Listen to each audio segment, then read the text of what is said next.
देखिए, बड़ा संवेदनशील मुद्दा है। हमारे देश के बहुत से बच्चे इन एजेंटों के थ्रू गुमराह होकर, डोंकी के थ्रू जो अवैध तरीके से अमेरिका में ले जाकर उनका इस प्रकार का शोषण करते थे वो लोग। और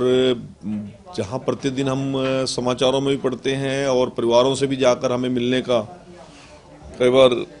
संवेदनाएं प्रकट करने के लिए जाना पड़ता है कि वो गलत रास्ते से जब जाते हैं तो वहाँ पर उनकी हत्याएं हो जाती हैं, उनकी भूखे प्यासों की मृत्यु हो जाती है। बहुत ही संवेदनशील मुद्दा था, परंतु अमेरिका की नई सरकार ने जिस प्रकार से ये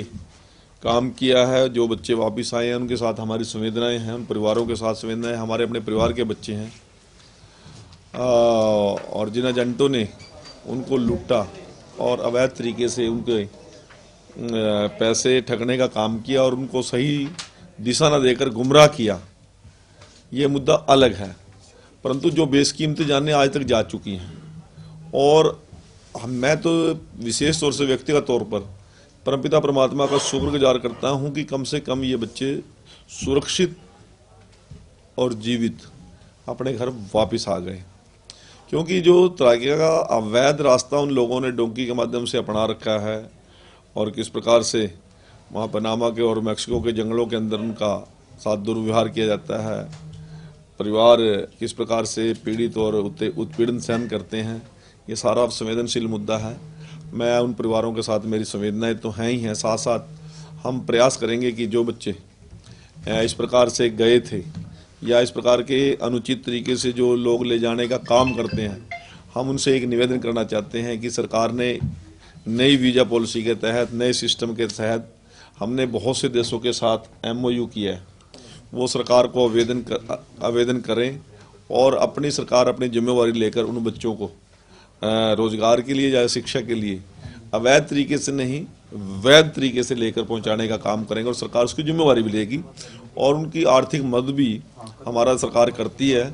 और उन परिवारों को हम कहेंगे कि चलो, परमपिता परमात्मा का शुक्र है कि वो बच्चे सुरक्षित और जीवित अपने घर आए हैं। आगे की योजना सरकार बनाएगी और उन परिवारों के साथ हमारी संवेदनाएं। बेदी साहब, जिस प्रकार 3 दर्जन के करीब बच्चे हरियाणा से संबंधित बताए जा रहे हैं, बच्चे ऐसी स्थिति में जब लौटे हों तो उनकी मानसिक स्थिति भी पर भी प्रभाव डलेगा, कहीं ना कहीं कर्ज से पहले डूबे हुए हैं, तो क्या सरकार नहीं, वो बिल्कुल मैं बिल्कुल कहता हूं कि परिवार भी मानसिक स्थिति इनकी भी, परिवार का भी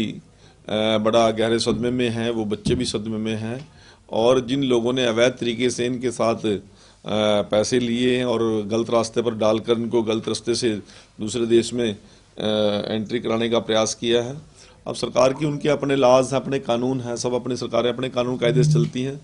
यदि नई सरकार ने वहाँ पर इस प्रकार का काम किया, परंतु जिन लोगों का शोषण इन लोगों ने किया, हम उनके खिलाफ भी कार्रवाई करेंगे। और मैं कहता हूँ कि वैध तरीके से सरकार ने बहुत से देशों के साथ हमने MOU किए हैं, यदि वो सरकार के साथ आवेदन करके जाएंगे तो हम उनको पहुँचाने में भी मदद करेंगे। आने वाले दिनों में विधानसभा के द्वारा जो युवा विधायक है, पहली बार विधायक बने, उनको ट्रेनिंग के लिए कैंप भी लगाया जा रहा है 14 और 15। हाँ, हमारे माननीय स्पीकर सर की तरफ से एक मैसेज है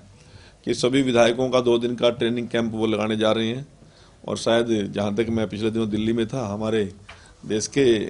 लोकसभा अध्यक्ष आदरणीय ओम बिरला जी से मिला था, तो उन्होंने इशारा किया था कि शायद मैं एक दिन के लिए हरियाणा में आऊँगा और आप लोगों की ट्रेनिंग के लिए आऊँगा। तो ये अच्छा है और ज़रूरत भी है। और जिस प्रकार से